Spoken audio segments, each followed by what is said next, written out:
Je ne peux pas ne pas vous raconter cette histoire que m'a raconté le Rav Danino dernièrement, concernant le mois de Elul dans lequel nous sommes. Cette histoire qui a lieu avec le Rav Shlomo Zalman Auerbach. Le Rav Shlomo Zalman Auerbach était un des grands de la génération, le père de Rav Shlomo Auerbach, qui est actuellement un des grands de la génération. Peut-être un des continuateurs du Rav Eliashiv. Le Rav Shlomo Zalman Auerbach, donc l'auteur du Shmirat Shabbat Kilcheta, un des grands rabbins de ce monde, décédé il y a environ une vingtaine d'années, à l'enterrement duquel il y avait environ 400 000 personnes qui y ont participé. Un proche parent du Rav Shlomo Zalman Auerbach mariait sa fille. Et il est d'usage dans les mariages ashkénazes, dans certaines communautés, c'est des Yerushalmim, c'est les orthodoxes de Jérusalem depuis des siècles, depuis l'époque du Gaon de Vilna. Chez eux spécialement, il y a cette coutume-là d'amener ce qu'on appelle en hébreu un badran. Badran, littéralement un comique. Un comique qui va faire rire. Il y a une mitzvah de réjouir le khatan et la kala lors du mariage. Voilà, tout coup, il vient, il parle comme ça et il s'est fait rire un peu tout le monde. Ok, donc ils ont pris contact avec un des comiques très connus du monde orthodoxe, qui a dit oui, mais qui vous êtes, enfin, de quoi? Non, on est famille avec Rav Shlomo Zalman Auerbach. Et il sera présent? Ben, bien sûr. Ah non, je ne viens pas. Quoi, moi je vais. Le mariage a lieu au mois de Elul. Dans quelques semaines, c'est Yom Adin, Rosh Hashanah, Kippour. Moi, je vais faire des blagues devant le Gdol Ador, la grande génération. J'ai honte. Non. Bon, la famille était très, très embêtée. Ils ont appelé Rav Shlomo Zalman Auerbach, lui disant voilà, qu'ils veulent amener un comique au mariage, mais il refuse, parce qu'il a peur à cause du Rav. Non, dites-lui qu'il vient, au contraire, pas de problème, je serai heureux, je serai présent, et dites-lui que moi, je lui ai demandé de venir. Bon, alors le comique, il a accepté.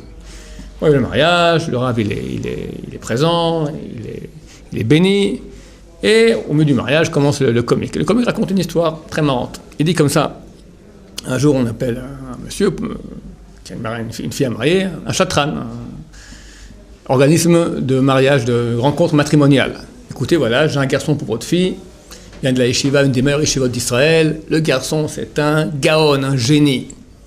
Quelle grandeur en Torah, assidu, il est zélé, il présente bien, et il a un savoir-vivre dans la vie, une intelligence de vie très fin, c'est comment agir à chaque moment comme ça, vraiment intelligent. Pas seulement intelligent dans le livre, un homme intelligent de comment vivre. Des midotes, traits de caractère, du miel, une gentillesse, yirat shamayim, une crainte de Dieu. Un des grands de ce monde, un des futurs grands de ce monde. Bon, le père, elle lui dit, bon, il y a juste un petit problème, il bégaye, mais compte tenu de toutes ses qualités, peut-être réfléchissez. Il dit, bon, écoutez, j'en parlais à ma fille, et je vous rappelle. Un jour plus tard, elle appelle, écoutez, j'en ai parlé à ma fille, elle dit, c'est vrai que bégayer, c'est pas génial, mais compte tenu des qualités que vous citez, le futur grand de la génération, pas de problème, on accepte. Bon, ils organisent la rencontre, le candidat, le Bachouri, il arrive, ding dong, il sonne, et il dit, chal, 5 minutes, shalom. Bon, on le fait rentrer, le chidour avec la fille. Lendemain, le père de la Kala, le père de la fille, il appelle le chatran, écoutez, vous avez entièrement raison. C'est on voit qu'il est Rachama, il a la crainte de Dieu, des très bonnes midotes. Il y a un truc, moi, je dit qu'il avait un savoir-vivre comme ça, une intelligence de vie, ça, je n'ai pas trouvé. Pourquoi? Quand il a sonné, on ouvre la porte, il a commencé à faire... il bégaye, ok, mais c'était intelligent. Il a commencé déjà depuis en bas, quand il monte les escaliers, 5 minutes d'avance, il commençait à comme ça. Quand je vous la porte, il dit shalom. Ça aurait été beaucoup plus fin. Évidemment, comme vous rigolez, toute la salle éclate de rire. Shlomo Zalman Auerbach aussi sourit, et il se l'avait dit, messieurs, dans quelques semaines, c'est Yom Kippour, Rosh Hashanah. Si nous ne voulons pas bégayer devant Dieu ce jour-là, il faut commencer dès maintenant à se préparer.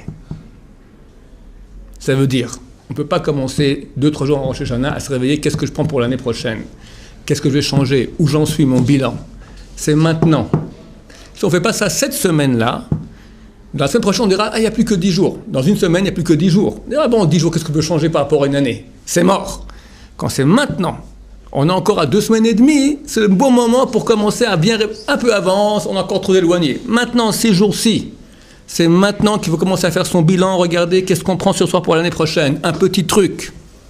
Le Rav Israël Salin, un grand du Moussard, des semaines avant Rosh Hashanah, il réfléchissait, qu'est-ce que je prends pour l'année prochaine? Il faut prendre un petit truc, pas gros, mais prendre sur soi une chose pour progresser. D'année en année, il faut un petit quelque chose. Pas trop gros, parce que c'est pour toute la vie. Un petit. Mais quoi? Si c'est trop gros, ça va pas. Si c'est vraiment insignifiant, c'est dommage. Qu'est-ce qui est adapté à moi? Réflexion là-dessus. Mon bilan, commencer, parce qu'on ne va pas arriver à Rosh Hashanah comme ça en bégayant. Hachem arrive.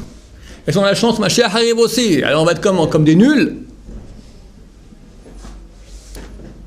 Baruch Adonai, Amen.